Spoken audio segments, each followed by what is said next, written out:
एक सुहाना सा दिन होता है और मगन, रामलाला, चंदन, राजन, तपन और गोलू के पापा गांव के बरगद के पेड़ के नीचे बैठकर अपनी शाम की गपशप कर रहे हैं। अरे रामलाला और चंदन, तुम्हारी फसल कैसी चल रही है इस साल? अरे बंधु, क्या बताए, बारिश ने तो परेशान कर रखा है। सही बात, बारिश की कमी ने दिमाग खराब कर दिया है। सरपंच गांव वालों के लिए एक खबर लेकर आता है। अच्छा मेरे गांव के भाइयों, सुनो जरा, हमारी सरकार ने किसानों के लिए शहर में एक सेमिनार का आयोजन किया है, जिसमें वो खेतों के बारे में और भी कुछ जानकारी देंगे। तो मुझे लगता है कि हमें वहां जाना चाहिए। सरपंच जी, मेरे खेतों में कीड़ों ने परेशान कर दिया है, उसके लिए कुछ जानकारी मिलेगी क्या? बिल्कुल, तुम्हारे खेतों के बारे में तुम्हें सारी जानकारी देंगे वो लोग। तुम तीनों को जाना चाहिए, बहुत फायदा होगा तुम्हें उससे। ये कहकर सरपंच वहाँ से चला जाता है और तीनों सोचते हैं कि वो शाम के वक्त मैदान पर मिलेंगी और वहीं से रवाना हो जाएंगी। तीनों दोस्त मैदान पर मिलते हैं और जैसे ही निकलना शुरू करते हैं तभी एक बांसुरी की आवाज सुनकर वो भी उसी और सम्मोहित स्थिति में चलना शुरू कर देते हैं। कुछ बच्चे हर बार की तरह अपना दोपहर का फुटबॉल का गेम खेल रहे हैं। पकड़ लिया, पकड़ के दिखा मुझे, इतना भी नहीं कर सकता। अच्छा, कितना भागेगा? आखिरकार तो मेरी पकड़ में आ ही जाएगा।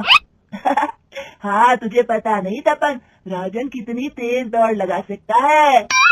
खेलते खेलते अचानक से एक बांसुरी की मीठी आवाज सुनाई पड़ती है। सारे बच्चे उसका पीछा करने लगते हैं। शाम हो गई है और बच्चों के घर न आने की वजह से उनकी माँ मैदान में पहुँच जाती है। राजन बेटे, अरे ओ राजन बेटे, किधर चले गए? इतनी देर हो गई, घर वापस क्यों नहीं आए बेटे? तपन बेटा, चलो घर, शाम हो गई है, कितना खेलोगे? और गोलू, ओ गोलू। तीनों की माँ एक दूसरे को देखने लगती है और उन्हें एहसास होता है कि उन तीनों के बेटे घर आए ही नहीं। अरे राजन और गोलू की मम्मी, आप इधर? राजन और गोलू घर नहीं आए क्या अभी तक? नहीं तो दोपहर में राजन मुझे बताकर गया था कि वो तपन और गोलू के साथ खेलने जा रहा है। मैंने सुना है कि गांव में एक चुड़ैल घूम रही है, कहीं वही तो नहीं ले गई ना हमारे बच्चों को? ऐसा कुछ नहीं हुआ होगा, हम तीनों अलग अलग जगह ढूंढते हैं, इधर ही खेल रहे होंगे तीनों बच्चे। ये कहकर तीनों बच्चों की माएं उन्हें ढूंढने निकल गई। बहुत देर हो गई और फिर भी तीनों बच्चे मिले नहीं। तीनों की माएं मैदान पर फिर से मिलती है। सुनिए जी, ये तीनों मिल ही नहीं रहे और मेरे दिमाग में बहुत बुरे बुरे ख्याल आ रहे हैं। आप चिंता मत कीजिए, हम सरपंच से जाकर बात करते हैं, वो हमारी मदद करेंगे। गोलू की माँ सही कह रही हो, चलो चलते हैं। एक उम्मीद की आशा लेकर तीनों अपने बेटों की फिक्र में सरपंच के घर जा पहुंचती है। सरपंच अपनी शाम की चाय पी रहे हैं और अखबार पढ़ रहे हैं। तभी तीनों की माँ हड़बड़ी में भागकर उनके पास आती है। अरे अरे, आप तीनों इतनी डरी हुई क्यों हो? क्या हुआ? ऐसी क्या बात हो गई? तिवारी जी, हमारे लड़के दोपहर से खेलने गए हैं और अब तक लौटे नहीं हैं। हमने उन्हें सब जगह ढूंढा लेकिन हमें वो मिले ही नहीं, इसीलिए हम भागकर आपके पास आ गए। अच्छा, इनके पिता कहाँ है? ये कुछ काम के लिए शहर गए हैं, इसीलिए हम भागकर आपके पास आए हैं। हाँ, मैं उसके बारे में भूल ही गया था। एक काम कीजिए, मुझे उस जगह लेकर चलिए जिधर वो आखिरी बार खेल रहे थे। सरपंच घर से एक डंडा लेकर तीनों के साथ मैदान की ओर निकल पड़ते हैं। तीनों मैदान पर पहुंच जाते हैं और उन्हें ढूंढने के लिए कुछ सुराग खोजना शुरू करते हैं। आपको कोई ऐसी जगह पता है जहाँ ये तीनों साथ में मिलते हैं? नहीं जी, ऐसी तो कोई जगह नहीं पता। अचानक से वही बांसुरी की आवाज आना शुरू हो जाता है और सरपंच सम्मोहित होकर उस आवाज की तरफ जाना शुरू कर देते हैं। अरे तिवारी जी, आप ठीक तो हैं? कहाँ जा रहे हैं? अरे ओ तिवारी जी, वो हमें सुन नहीं पा रहे हैं क्या? सरपंच बांसुरी की धुन में झुककर उसी दिशा में आगे बढ़ रहे थे। ये आवाज कैसी? ऐसा लग रहा है कि कोई बांसुरी बजा रहा हो। हाँ, सरपंच जी भी उसी दिशा में जा रहे हैं। सरपंच का पीछा कर तीनों मैदान के टूटे हुए बंगले पर पहुंच गए और सरपंच के पीछे दरवाजे के अंदर घुस गए। तीनों बंगले के अंदर झांकते हैं तो देखते हैं कि बहुत अच्छे से संभाला गया है बंगला। उतने में एक हंसी की आवाज आती है।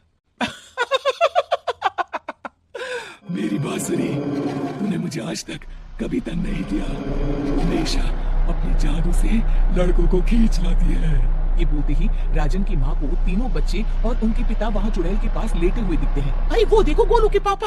अरे रे! अरे गोलू की माँ, आप चुप रहिए ना जरा। उस चुड़ैल ने देख लिया तो हम भी फंस जाएंगे। इन्हें बचाएगा कौन? लगता है ये शहर गए ही नहीं और इस चुड़ैल ने इन सबको भी यही बुला लिया है। अब हमें इन्हें छुड़ाना होगा। एक काम करते हैं। राजन की मम्मी गोलू और तपन की मम्मी को एक प्लान बताती है। बिल्कुल सही कह रही हो राजन की मम्मी, चलो आज इस चुड़ैल को मजा चखाते हैं। तीनों माएं अपने छुपने की जगह से बाहर निकलती हैं और एक्टिंग करना शुरू कर देती हैं।